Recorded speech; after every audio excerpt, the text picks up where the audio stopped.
Today we will work on a road sign. The task is not difficult, but quite interesting. So, here is the task. What does this warning sign mean? Number 1. There is a yield sign ahead. Number 2. Stop immediately at the sign. Number 3. Prepare to stop soon. Stop sign is ahead. Number 4. Road is closed ahead. Pause the video and write your answer in the comments. At the end of the video, you will find out whether you are right or not. I'll set the timer and give you 5 seconds to think it over.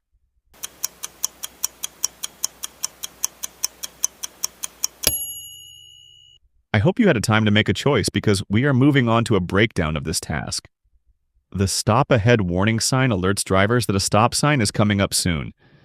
It's especially useful in areas where the stop sign may be hard to see due to curves, hills, or poor visibility. Drivers should reduce speed and get ready to stop safely.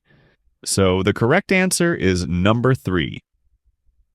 Congratulations if you have chosen it! Subscribe to my channel so that the police never stop you and issue a fine. Drive safely and take care.